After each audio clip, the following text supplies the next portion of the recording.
Ya, Assalamualaikum warahmatullahi wabarakatuh. Dalam video kali ini, kami dari kelompok 3 akan menjelaskan tutorial mendelay sebagai tugas dari kelas bahasa Indonesia 3 yang diampu oleh Bapak Edi Subali. Kami dari kelompok 3 yang beranggotakan pertama saya Rifki Mami, yang kedua Mutiah Jasmine, dan yang ketiga Mayang Anggraini, keempat Dinda Aulia Zahra, yang kelima Davina Hanani, yang keenam Sabila Cahya Dinanti.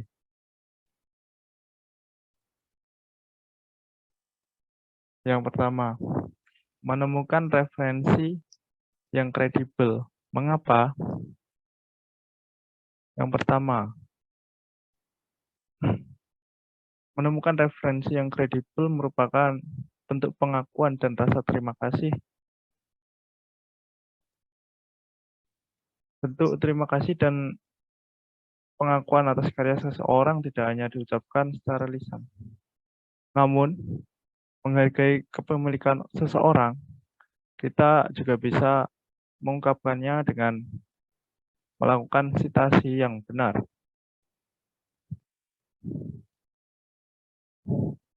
Dan hal itu merupakan sesuatu yang penting bagi kita sebagai akademis. Yang selanjutnya adalah penguat argumen. Sebuah artikel, laporan penelitian, atau berbagai karangan ilmiah pada umumnya adalah hasil dari pengalaman, pengamatan, dan penelitian atau percobaan laboratorium penulis itu sendiri. Meski demikian, seorang penulis atau peneliti dalam membuat proposal atau hasil penelitian, dalam hal ini karya tulis ilmiah, sudah pasti membutuhkan perlengkapan untuk menguatkan temuan-temuannya ataupun argumen-argumennya. Dengan menunjuk atau menggunakan karya orang lain. Bisa disebut dengan penyitasian. Yang selanjutnya adalah menghindari plagiarisme. Plagiarisme merupakan tindakan yang sangat tercela, melawan etika keakademikan, serta tidak menghindari suatu karya orang lain. Menghiraukan serta mengklaim bahwa semua karya yang telah dibuat seakan-akan karya hanya miliknya sendiri. Dan yang selanjutnya, menghindari tindak pidana. Maksudnya di sini adalah kelegalitasan. Suatu karya ilmiah bukanlah hal yang remeh. Mengapa demikian? Di Indonesia sendiri ada pelarangan tindakan plagiarisme yang diatur dalam Permendikbud nomor 17 tahun 2010 tentang pencegahan dan penanggulangan plagiat di perguruan tinggi. Dan itulah alasan mengapa kita perlu mencari atau menemukan referensi yang kredibel dalam menyusun karya tulis ilmiah. Selanjutnya, kriteria referensi yang kredibel. Silakan. Menelusuri referensi yang kredibel adalah upaya yang dapat kita lakukan untuk meningkatkan kualitas karya yang kita tulis. Lalu, bagaimana sih referensi yang kredibel itu? Referensi yang kredibel adalah referensi yang dapat dipercaya, di mana diakui oleh masyarakat ilmiah dalam bentuk terindeks atau masuk ke dalam basis data suatu lembaga. Referensi yang kredibel yang kedua adalah dapat dipertanggungjawabkan. Artinya, data yang dibuat diterbitkan oleh lembaga yang resmi dan juga terdaftar. Yang terakhir adalah dapat dilacak. Referensi tersebut mempunyai ISBN atau International Standard Book Number, ISSN atau International Standard Serial Number, dan juga DOI atau Digital Object Identity.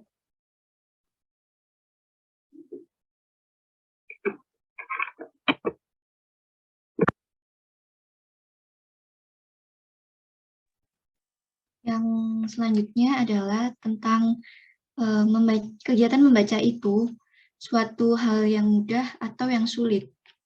Kegiatan membaca bisa menjadi hal yang sulit dikarenakan yang pertama adalah kita tidak benar-benar tahu manfaat dari membaca.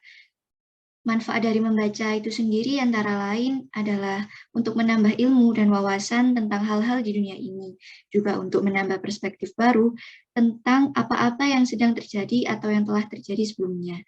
Kemudian dengan membaca, kita juga melatih diri agar teliti terhadap suatu peristiwa atau berita sehingga kita bisa terhindar dari berita-berita palsu yang sedang beredar. Kemudian membaca bisa menjadi kegiatan yang mudah dengan cara membiasakan diri untuk membaca setiap harinya.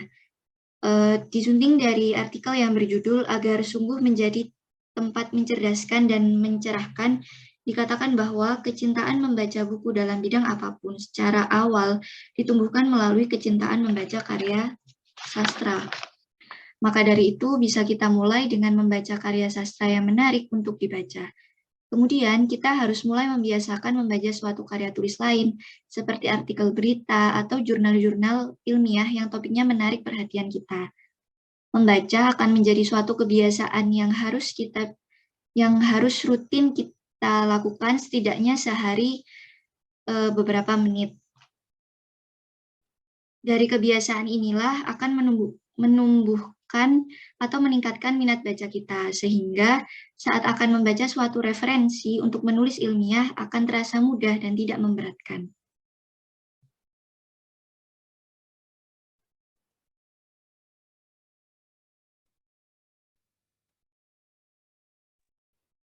Selanjutnya, perbedaan pembaca yang baik dan pembaca yang buruk. Pembaca yang baik adalah pembaca yang mampu mengintegrasi informasi dan terampil memahami serta menghubungkan dengan topik sebelumnya.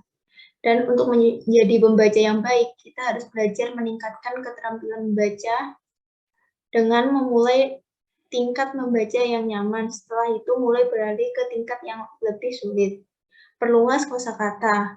Dengan kosakata yang lebih luas akan mempermudah kegiatan membaca dan menjadikannya lebih menyenangkan. Dan rajin berlatih. Dengan menghabiskan lebih banyak waktu untuk membaca dan akan mengembangkan kosakata lebih luas dan memahami bacaan lebih besar. Selanjutnya, pembaca yang buruk. Pembaca yang buruk adalah pembaca yang tidak tahu cara membaca dengan benar dan terlampau menekankan simbol-simbol dalam teks atau terlampau yakin pada pengetahuan sebelumnya tentang topik. Pembaca yang buruk, kecepatan membacanya rendah atau berubah-ubah.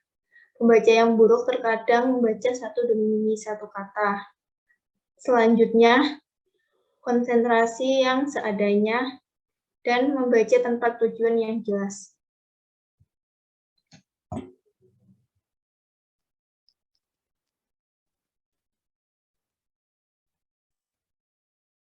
Selanjutnya adalah membaca sebagai kebutuhan pokok. Bacaan bersifat seperti asupan atau makanan bagi kita. Yang pertama, bagaimana cara kita mempersepsi bahwa bacaan itu adalah sebuah kebutuhan pokok sama halnya seperti makanan dan minum. Yang pertama, kita harus mengetahui gizi apa yang kita butuhkan. Karena di sini bacaan berperan sebagai makanan, maka gizi yang kita dapat adalah pengetahuan atau wawasan yang lebih luas. Gizi yang diperlukan harus berkualitas agar bisa memberikan manfaat bagi kita. Kemudian poin yang kedua, manfaat dari gizi tersebut. Seperti yang sudah disebutkan tadi, manfaat dari gizi yang kita dapat dari membaca adalah pengetahuan yang lebih luas atau ilmu, yang mana pengetahuan atau ilmu tadi menjadi bekal dalam kita meningkatkan kemampuan menulis yang merupakan cara kita mengutarakan ide-ide kita. Kemudian yang ketiga, akibat dari defisiensi atau kekurangan gizi. Seperti halnya tubuh yang kekurangan gizi, jika kita kekurangan gizi dari bacaan, maka kita akan menjadi lemah. Lemah di sini diartikan pikiran kita lemah yang artinya pemikiran kita sempit, kemudian ide kita kurang bervariasi, dan kita mudah ditipu dan mudah dibohongi.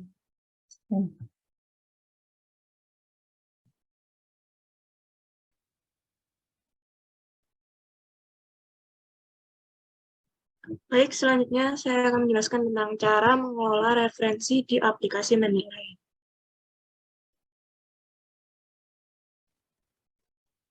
Yang pertama, kita memerlukan untuk mendownload Mendeley di desktop atau PC ataupun komputer yang telah Anda miliki. Lalu untuk menghubungkan dengan Microsoft Word, buka Mendeley dan pilih Tools, lalu pilih Install Resource Cloud. Untuk mencari referensi, gunakan fitur Literature Search. Untuk host mungkin bisa di next.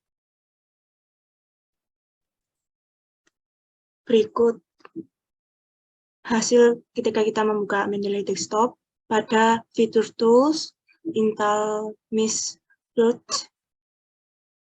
untuk menghubungkan dengan Microsoft Word. Selanjutnya, untuk mencari referensi, sebenarnya kita bisa mencari langsung di Google. Tetapi ketika kita sudah mendownload Mendeley desktop, maka itu dapat mempermudah kita untuk mencari literatur seperti jurnal, buku, koran, ataupun referensi dari sumber yang Anda pilih melalui aplikasi tersebut, melalui literatur search. Selanjutnya, untuk mengunduh referensi yang akan digunakan, pilih detail pada literatur di Mendeley, lalu salin tautan, lalu tempel pada pencarian browse di internet. Untuk host mungkin bisa di next. Berikut, ketika kita akan menempelkan atau melampirkan link yang sudah kita salin sebelumnya. Selanjutnya,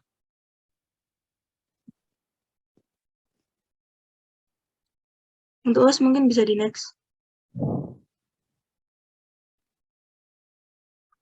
Praktik menggunakan Mendeley untuk menulis kutipan dan daftar pustaka di Microsoft Word. Untuk memasukkan citasi dan daftar pustaka, kita bisa langsung membuka Microsoft Word kita, lalu kita bisa langsung mengeklik pada pilihan reference. Lalu untuk citasi, kita bisa klik Insert Citation, pilih literatur yang akan digunakan, dan klik Citate atau Cite. Selanjutnya, sedangkan untuk daftar pustaka, kita bisa mengeklik langsung pada pilihan Insert Bibliograph, lalu pilih literatur yang akan digunakan. Dan hasilnya pada Microsoft Word kita akan langsung muncul daftar pustaka maupun citasi tanpa kita harus mengetik ulang.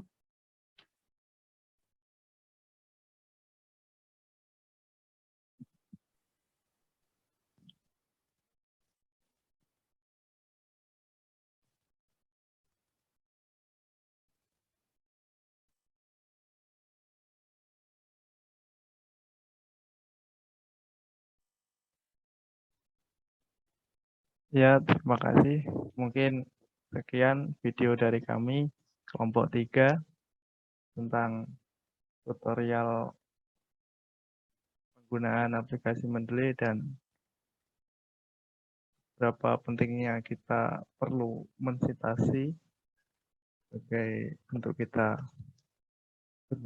pengakuan kita terhadap karya orang lain. Sekian, saya sebagai operator. Assalamualaikum warahmatullahi wabarakatuh.